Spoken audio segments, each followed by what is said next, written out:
Welcome to the Mas Podcast with your host, Yvonne, public speaking consultant. And Steph, visibility coach, as we answer all of your public speaking questions every single month. This is us, Juntas Be on the Stage. All right, Steph, we're back with our second episode, and this is really exciting because we got a ton of questions. Did we though? We didn't, y'all, but that's okay because we know the questions are coming. We know that creating habits takes a really long time, so we ain't even mad. We're good. We do get in our respective field and work that we do, we get questions all the time. So trust us when we say that we still have plenty to talk about today. We're excited about this episode because it's officially, this is what you can expect for every other episode. The last one was our intro into the podcast and what we're going to be talking about. This one's really getting to the questions and the ideas and advice and tips around public speaking. So we're really excited. Honestly, yeah, I feel like as we were thinking, trying to figure out, okay, if we only get one question, two questions, and we don't know what to do in order to fill the episode, we started brainstorming and we're like, what are some of the questions that we do actually address with our community, with our clients? And I think one of the biggest themes that we're coming up with was the whole like payment thing when it comes to public speaking. Because I know, at least for me, when I first started to see folks taking up space as speakers, I would think of the traditional, like, okay, you're at a conference, there's a stage, they walk onto the stage, center stage with a microphone, and they're decked out very official and like professional looking, and they're getting paid, and it's basically like a keynote. Like, this is the headliner, like this is what people are showing up to this event for. So then I would look at myself and I'm like, well, I'm not some celebrity. Like, I don't make millions and millions of dollars and have millions of followers, and I'm worth getting paid all that money to speak at an event where I'm the headliner. And I know that's a lot of the thoughts that some of you might be having, that a lot of my clients are having, where it's like, well, yeah, if I'm not that famous, then how am I supposed to be a public speaker? Like, that's just not me. It's not aligned, right? So we figured, what better topic to kick this off than what it actually looks like to be a public speaker, when to get paid, when to do things for free, if you ever do things for free, right? Like, what are our own opinions and thoughts around all of that? And what better way to do it by sharing both of our mutual perspectives? And hopefully you have some stories to share with us too. That'd be really freaking cool to hear. But why don't we kick it off? Yvonne, I don't know if you have some stories or some perspectives on why you might want to get paid or not to speak. I mean, I think you should get paid. You need to be getting paid to speak.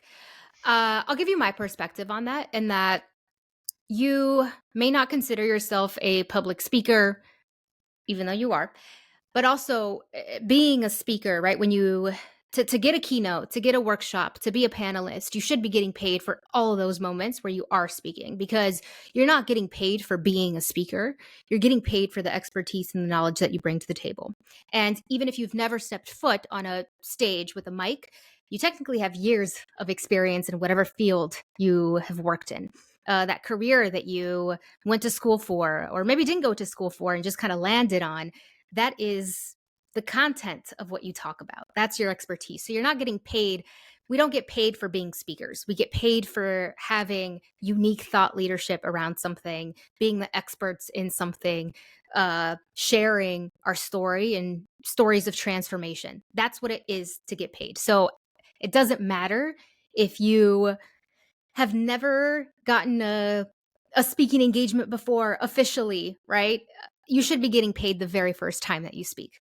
Now, sometimes maybe that's not as realistic, right? We think, oh, I have to have this many amounts of speaking engagements under my belt in order to ask for this. That's not true.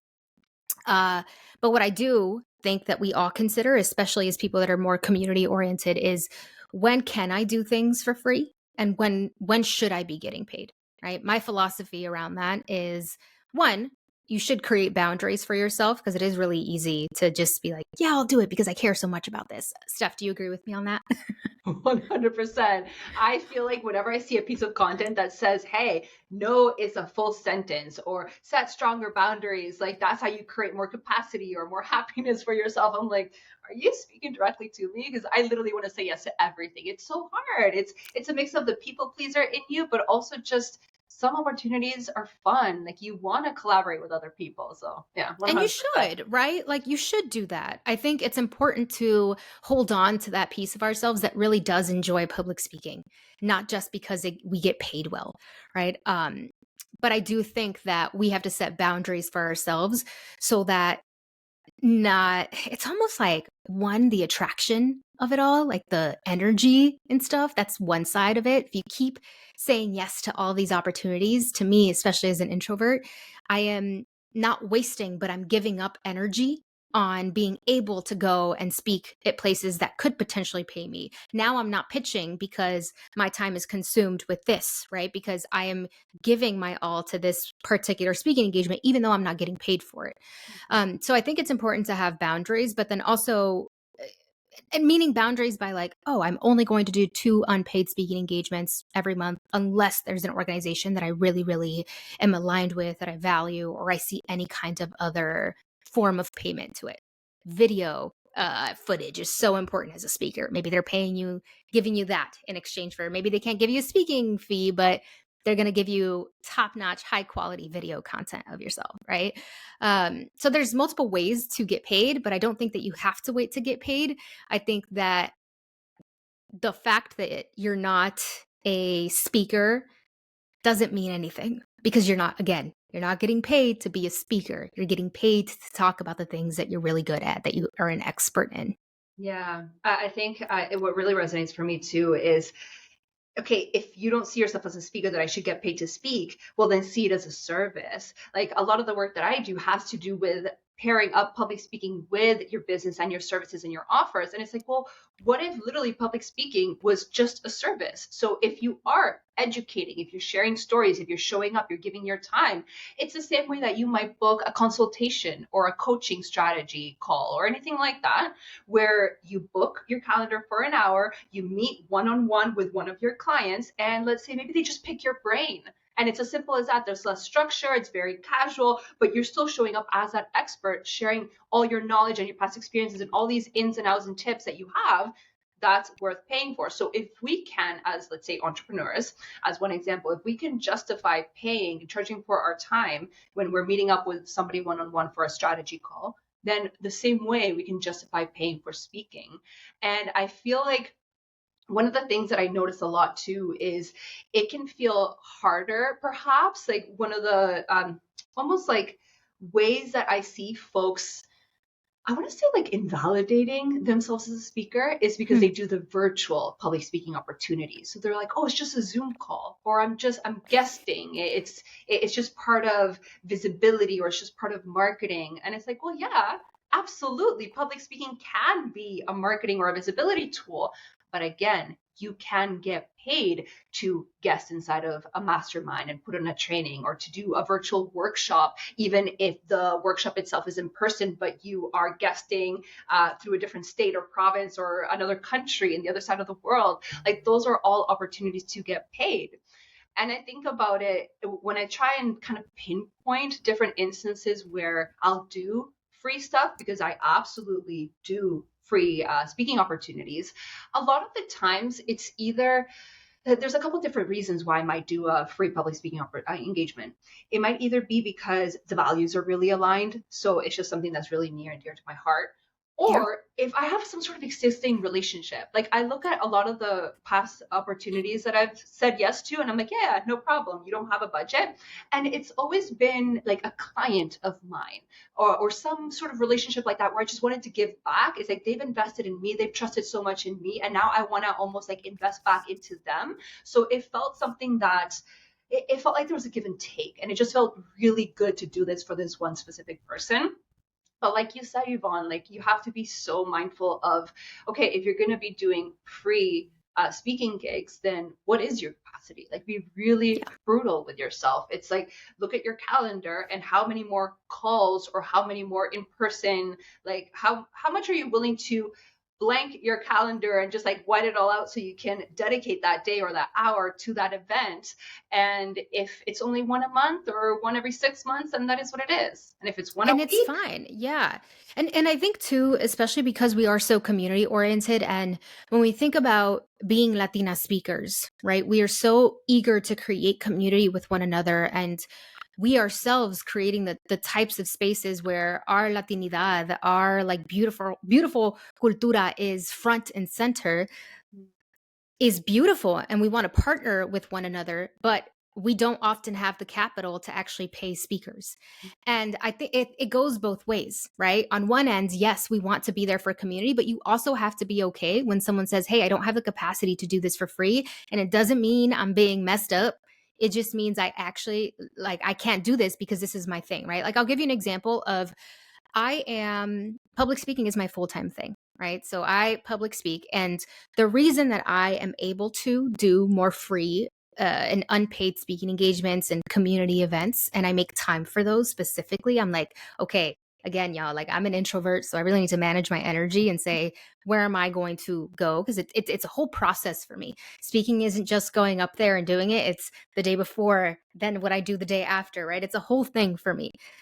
So the way that I'm able to supplement a lot of me doing unpaid speaking engagements and more community oriented things is I ask for a higher rate when I am working with corporate companies, when I am working with bigger brands, when I am keynoting something, when I'm working with a big organization, that I'm going to ask you, because I know you have the money, I'm going to ask you to pay me that. I know you have the money and this is my worth, right? My community, more community oriented events, they know my worth, and I know that they honor my worth as well as a speaker, but they can't always pay me that. And so I think it's also a balance of understanding your own rates and saying, if I want to do 5 unpaid speaking engagements, let me get this one real good one a month that makes it so that I can cover my expenses, so that I can be good for the month, and then I can dedicate my time to doing that. Because that's really, like, as a speaker, as someone that does what I do, that's actually what I enjoy doing. Consider what your rates are. And if you need any guides for that, like, we have a ton of resources for that as well. Ask us the question. I'm just kidding. Submit via our form. But think about your rates as well. And again, your rates, your energy levels, kind of all of that, creating those boundaries for yourself is incredibly important, because you don't, on the flip side, you don't want to end up feeling like you have to do every public speaking engagement for free simply for visibility, right? Like you said, stuff. So it's important to get your mind right around what your rates are, what your goals actually are. And if your goal is to be on a stage in front of thousands of people and get paid, right? Well, it's time to go where those opportunities are, right? Use the podcast, use the virtual speaking engagements to elevate your brand as a speaker, but you already have that experience from past experiences, right? Be where those opportunities also are, so that you're not feeling, because eventually you'll be like, oh, I know how to book a podcast episode. Like, I know how to book a podcast guest thing, right? I personally have never gotten paid for being a guest on a podcast.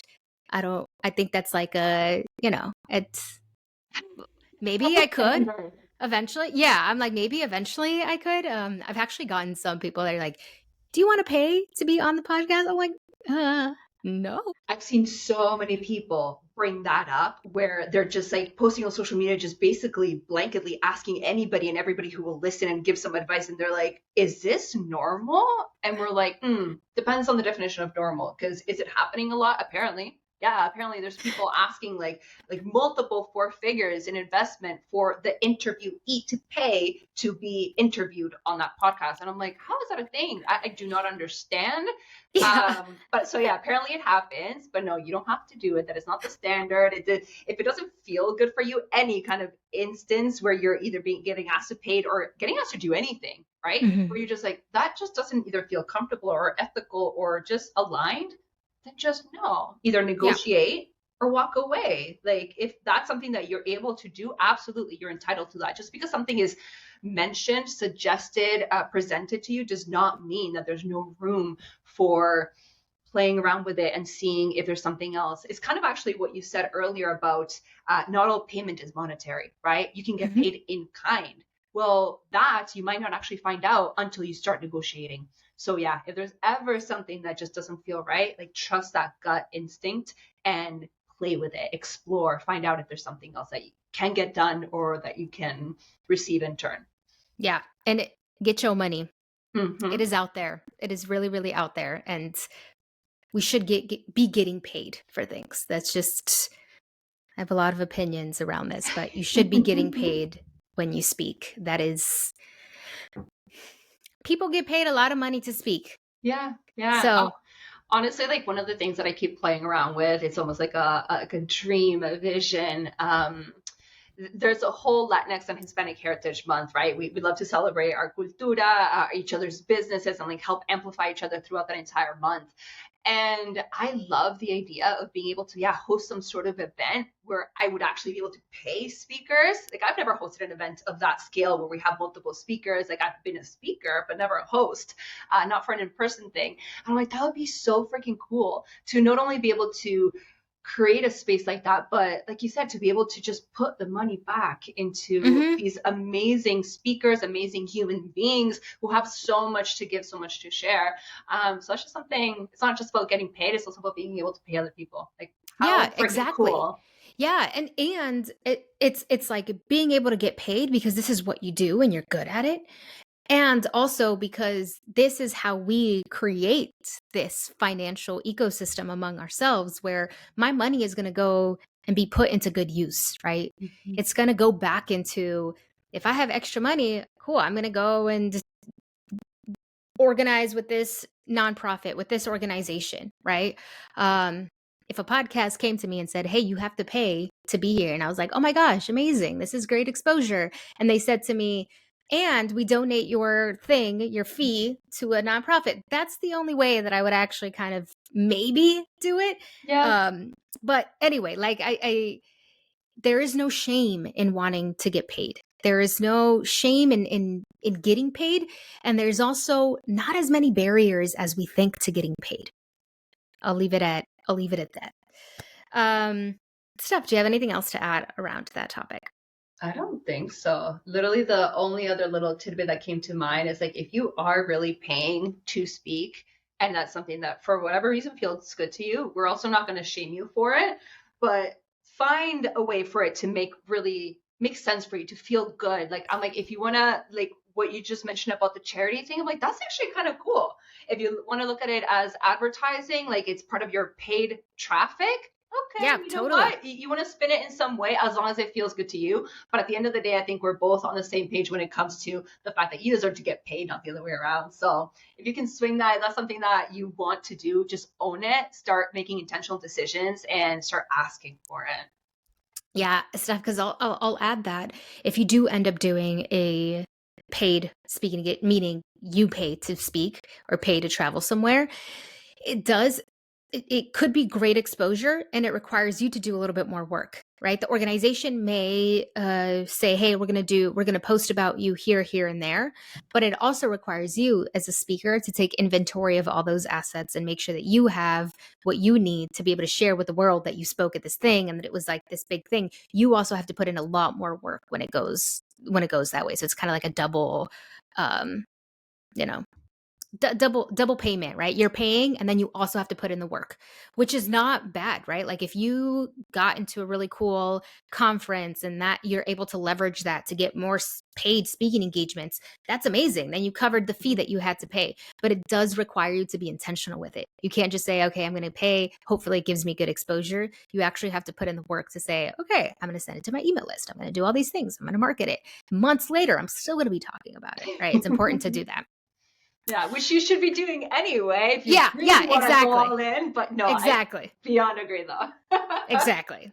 I Uh, thought what's so funny, I thought you were gonna say it's a double-edged sword. And I thought I was like, no, you're getting the wrong analogy. Like that's not what it is, or like Girl, metaphor, I whatever. like English is my second language, and there are certain phrases, there's certain things that I stay away from because I was getting there, and then I was like, wait, I actually don't know how to say that, so I'm just not gonna Felt it. say it. I felt it. You said it Thanks right for too. calling me out, Steph. Shit. No, my brain does the same thing. It panics so hard. I was like, I'm gonna get the wrong saying, and it's just not gonna make sense, and I'm gonna look like such a fool. But I mean, you said it so perfectly. It's like double payment. Exactly. See, my brain worked fast. That's the public speaker, the trained public speaker in me. It's like, okay, what am I going to say right here instead of that? Because I can't think of the right phrase for We that. just got to see it in real time. That's Yeah. what happens. Oh shoot. Um. All right. So we're gonna move on to the question that we got on Instagram. By the way, y'all, a little plug here. Go to the links in all of our bios on Instagram as well and submit your questions. We'll be answering those every month. So submit anything, literally any questions that you have. We got this question, which is what would you say is your number one tip, exercise, or activity to do right before a speech? For me, and this can probably apply to any scenario because it's something that I tend to do for anything, even beyond public speaking. It has to do with my mindset and centering around the fact that I believe that I'm ready, that I don't need to either research this topic. If I've been researching it, like I'm done. I don't have to do more. I don't have to know more. I don't have to be any more prepared. And really what it boils down to is feeling like I've done enough and I am enough in this moment. So there's no need to reach some like other level of perfectionism in order to be ready and to take the stage or to answer questions. And I think it just allows me to soothe my nervous system a little bit, where it's like, okay, I've done everything I could have possibly done up until now. I've maybe practiced, I've run through my lines if it is, let's say, like a speech or a presentation, or I've gotten acquainted with the audience and like I'm ready in every way, shape, or form. And at this point, what I need, what my body needs, is to feel comfortable and to feel safe. So just reminding myself that you've done everything you could, and now let's just have fun. Let's just do the thing. Let's embrace it. Let's roll with it, and trusting that if something comes up where it's either a quote unquote mistake or where I blank or I forget a really cool story that I really wanted to share, if it's some sort of like interview or even with a speech, that I'll figure it out, that I get to just, because I remember that it's fun, because I remember that I get to just be comfortable and trust myself, I'll figure it out. It might not be perfect, like what I wanted it to be, but it will still be really freaking good because there's less pressure for it to be perfect. Mm, I love that. I don't get to that point until halfway through my speech. Right before my speeches, I try to do something that's sometimes often just not related to what I'm about to do. Right. So if I know it kind of depends, whatever it depends on what I'm feeling and who my audience is. So I'd say it's very situational for me. If I am at a networking event and I have to speak, I'm going to go to the room that I have to speak at and stay there and be away from people because that's what I need in that moment, right? I don't want any human interaction. Is just not what I'm looking for right before going on stage because I want to give my all and all of my energy when I am on stage. If it's something where everybody is already in the room, then I'll go to the restroom, right? Like I think for me, it's really important to have time to myself right before going on stage. And that is one of my non negotiable. And more technically, I always memorize the very first thing that I'm going to say right before going on stage because I think it sets the tone for the rest of your presentation. I have had many a times where I go up there and say, "Hey, everybody," right? When I could just say what I'm about to say and just start right away. Even if it's, I'm really excited to be here today and talk to you about one, two, three. I will memorize that and I'll write it down in my notebook. I am a journaler. Is that a word? I like to write. And so to commit my what I want to say and commit my flow and almost find peace in what I'm doing, I like to write things out. And that is true of anything that I do. And so I apply that technique to me right before I'm about to go on stage is I just will write stuff. I will write stuff that has to do with my presentation because it helps me commit it to memory. And to your point, it's my way of becoming centered and being like, see, I told you the proof is right here. You have physical proof that you know what you're talking about and you know what comes after this one point that you make and the next point that you make. And so for me, writing it down is really important and then memorizing the very first thing that I'm going to say because I know everything else in between. I know what I need to do once I get up there. It kind of is like clockwork, so it just happens. But that would be my answer to a tip for especially for nerves, right? Something that I tell people is think about some of your hobbies. and how you can bring that into your practice of public speaking. All right. I think that writing is one of my hobbies, and it's the way that that's how I bring writing into public speaking. If you really like dancing, maybe you can't dance because you're a sweater like me, right? Like I sweat so much when I'm on stage, which is why I wear blazers. Um, I think I said that at the last episode too, but the like if dancing is your thing, and maybe you can't dance, right, but you can listen to the type of music that makes you feel like you can dance, or bring some of the techniques of, okay, when I'm learning a new dance, what do I need to know, what needs to happen in my brain and what needs to happen in my body in order for me to feel like I've learned it. Apply that to your public speaking. Try to find ways where you find joy, because sometimes public speaking is scary, right? If you find joy in other hobbies and other things outside of public speaking, but you can bring those techniques into the art of public speaking, it's going to make it so much more enjoyable and very tied to you, right? So you don't need general tips when you have your already existing habits formed, It's so if that makes funny. sense. Yeah, I'm actually going to run with that analogy because I'm a dancer. I love dancing. I've been assisting to teach salsa and bachata for the past couple months. I think it's been 3 months, and I'm having a blast. And literally, as you were talking about uh, exiting, almost like exiting the room or finding like a quiet space so that you can just be in the zone on your own, like you don't need any other distractions, I'm like, I'm the opposite. Like, Mhm. when you said dance, it really like made it hit home for me because when I dance, sometimes the first song, I'll feel a little bit stiff and almost like I'm not feeling the music the way that I would want to. And maybe I think I'm overthinking the moves, but it just doesn't feel as natural. It's almost like it's my first try. It's like a rough draft, not the good thing, the perfect thing that I would want it to be. And once I'm in, let's say the second dance, and it's maybe perhaps a better song or a better partner or whatever that may be, I really feel it and I let loose and I feel the music, I feel the lead, the every little nudge and thing that I need to do in order to be a stronger follow, and it feels really good and I feel like I'm Mhm. amazing even though I'm not. My skill level, it's still like I would say between like beginner, intermediate. We're going to be slowly building it up a little bit, and that's how I feel with public speaking is that's where my, I guess, my more extroverted side comes out, and different things that I might need in order to feel more confident to enter a stage, to sit down and grab the microphone and like really go into what I want to share. So I'll be the kind of person that needs to warm up, so to speak, so I'll be there chatting with people, so I need to do the prep before the event even starts, and then once I'm there, I'll be feeding off of other people's energy, and by the time that I have to speak, I'll be ready. I'm in the zone. I feel like I've already been speaking. I've already been doing the thing. So now I'm just deep in the middle of my speech, even though I'm not. And I just get to keep going. So it's not like I have to put more pressure on myself to start. I've already started. I've been doing this for the last 30 minutes. So that's a Yeah. really funny difference there. I'm like, Yeah, that's oh, such a good totally no, that's different. yeah, that's such a good point. Like I think it's important to acknowledge in your process, what do you actually need? Right? So don't listen to Yvonne and Steph and say, "Oh, they said to do 1 2 3."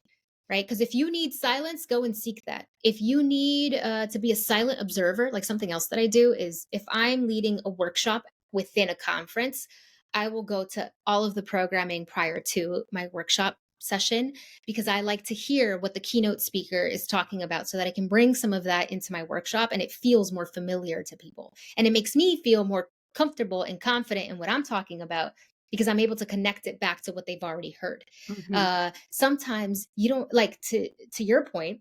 I don't need to interact with people, but I just love observing them. And that gives me that's the equivalent of, oh, I'm halfway through my speech, right? Like that's literally the equivalent. So you all as speakers identify what you actually need to make you feel comfortable. Like and comfortable, I mean, I guess it's more about prepared, right? Like what makes you feel the most prepared and ready to go. Yes, all of the other stuff right beforehand, like you have to know, you have to have your slides, you have to know what you're talking about, all that. But what makes you feel the most equipped to deal socially? Because I think that's for me, it's like, okay, what's going to make me feel like I can fully show up in all of my power and all of my essence, because my introversion doesn't mean that I'm not bold. It doesn't mean that I'm not loud, that I like my hand movements aren't all over the place. It just means there's a time and place for it all. And it means that it requires me to do something different each time that I speak. Like each time that I speak, honestly, is very different for me. Kind of just depends what my mood is. That's the Cancer in me, I think. I need to learn more about that stuff because I've heard you say that now, like not while we're recording, but just in life in general. I've heard you say that's a cancer in me, that's a cancer in me. And I'm like, I'm a cancer too. And we're obviously so different in so many ways. So I'm just like, what I need to learn more about this so I can like almost identify like To what me, makes me a it's my mood. cancer. It's my mood, right? Okay. It's like what I do, how I do it, what I say, how I say it has a lot to do with my mood. And there's moments where I cannot, uh, like if I feel sad, I Mhm. can't show up happy. But there are techniques that now I know as a public speaker that I require, right? So if I know that my state of being in that current moment is I'm just a little sad, like low on energy, then I know what I need to do to go and pick up my energy and feel motivated, right? A lot of it is being observational. Like if I Mhm. am inspired by the keynote speaker, if I can see people interacting with one another, it kind of brings me back to self. It's like, okay, the world is here. Like there's a world out there beyond my immediate emotions. When I'm really happy, right? That requires a different technique for me to be ready, to be stage ready. It's like, okay, does this require happy Yvonne? Does it require more centered, more a little bit more sentimental, more emotional Yvonne? Right? What do I need to do in order to be able to give that to my audience today? So I think when I say Cancer, I'm like I am moody, right? And I am really in tune with what those emotions are, and I live them. I literally am like, yep, if I'm sad, I'm gonna be sad all day. Like I will be listening to Adele all day long, looking out the window aimlessly. Their inner urge for me when I hear like a singer that I actually enjoy their songs to just like belt out. I'm not belting out right now, but like I love Why? to go like I can't even. I'm trying to sing right now, and I'm like, Do this is it. being recorded. I can't. Do it. Okay, Oh. comment if you want Steph to do that in the next episode. Please. If we get a comment and it gets 15 likes, I'm just kidding. Oh my God, I'm gonna kill you. We're gonna end this series right here, and now this is the last episode.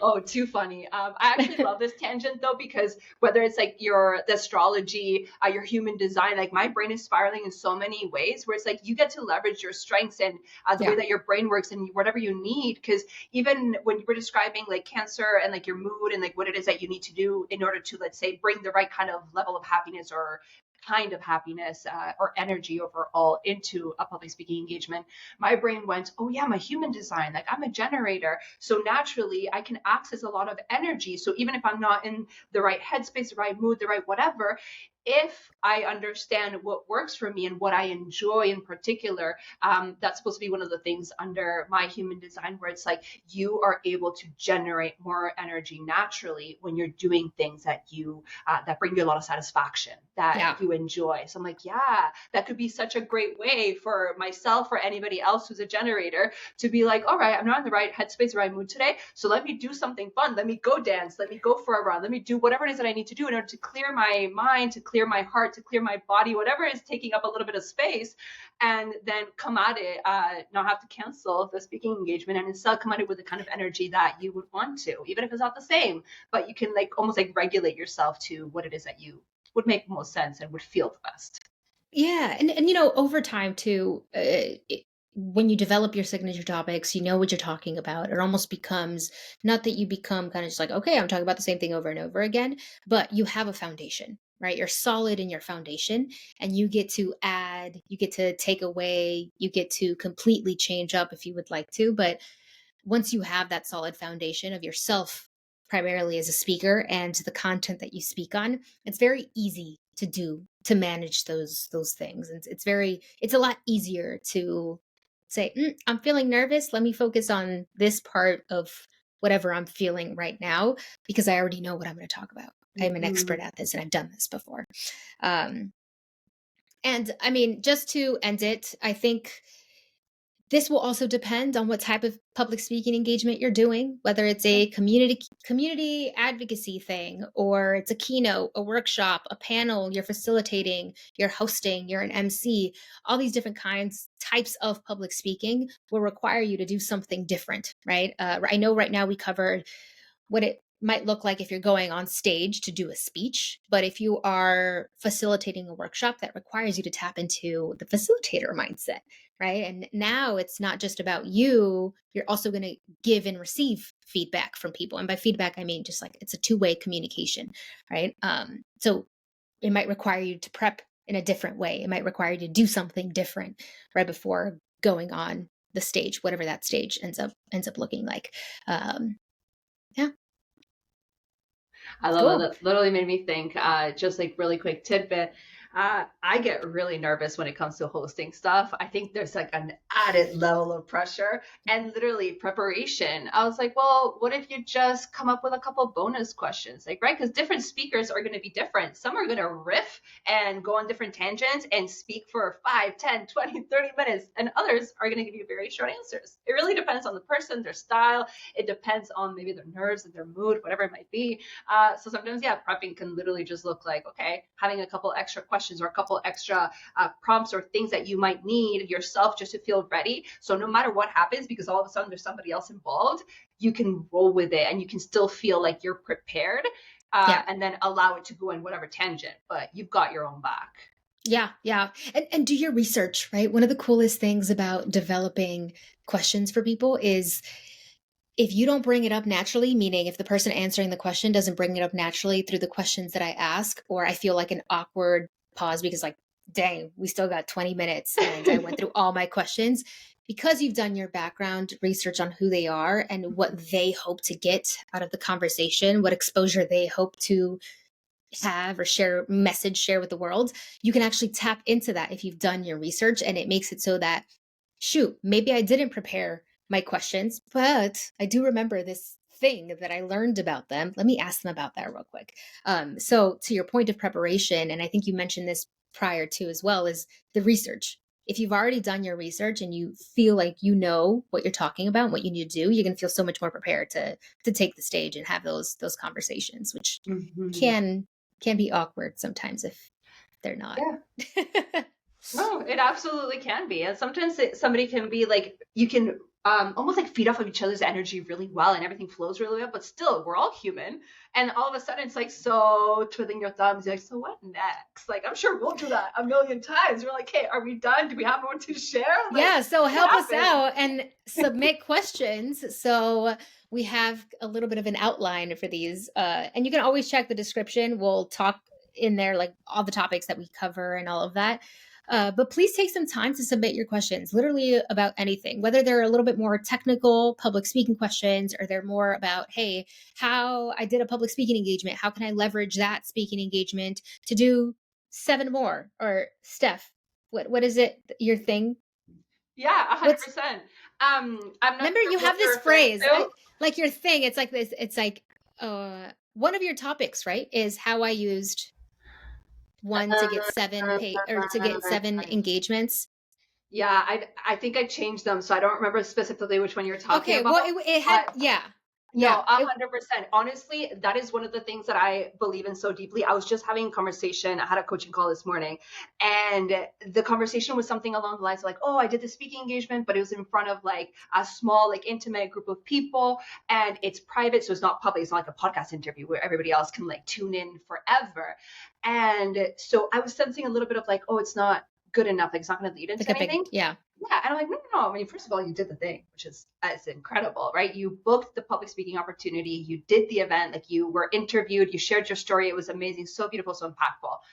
But that is still, even if it's under 20 people, it can lead to so many things. And I think for us to be open minded to that, it can lead to paid speaking opportunities, free speaking opportunities. It can lead to collaborations, clients, new friendships, so many different things. So it's just like, yeah, we want all of you to think outside the box. Like if you're using public speaking as part of your business, as part of a personal brand, perhaps it's your career, it's the only thing you do, or you've never done it before, like get creative. Like where are you feeling a little bit either hesitant or stuck or curious? Whatever it might be, drop the question, submit it. If you want to be featured too, we are more than happy to help amplify your brand as a public speaker. Make sure you fill in the details for that, and we can help. Who knows? Maybe you might book another public speaking opportunity just through the exposure of asking a question on the Adamas podcast.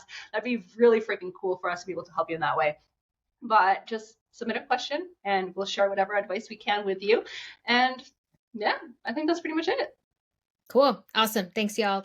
Last thing I'll say is if your vision is not to be on a stage, is not to be a public speaker, but you have public speaking questions from the lens of, hey, I do this at work all the time. Can you give me tips on that? We can also give you tips on all those things. We both have backgrounds in working corporate and working for companies as well. So we're very well versed in that from that capacity as well. So even if you don't want to get paid to speak, though technically if you're speaking at work, you're getting paid for that. Ask those questions. Literally ask us everything. If you're a college student and you have presentations coming up for school, let us know. We want to help you with those things. If you're a high school student and you want to, I started my public speaking career when I was in high school. If you're a high school student and you want to know what can I do right now to become a paid public speaker or to be and share my story, ask us your questions. And if you don't have any questions, share this with somebody that might have a question so they can submit things as well. We are really, really excited to be having this space for all of us to just connect over public speaking and nerd out. I think we both nerd out about public speaking so much. It's literally what I think about 24/7. So thank you all for being a part of this community, for tuning in. Steph, thanks for being an amazing co-host and answering all the questions and providing a different perspective from that of my own. I think it's important to have both of these perspectives in the room. Ask us your questions, submit your questions, linked here somewhere, and we will see each other in the next month's podcast episode.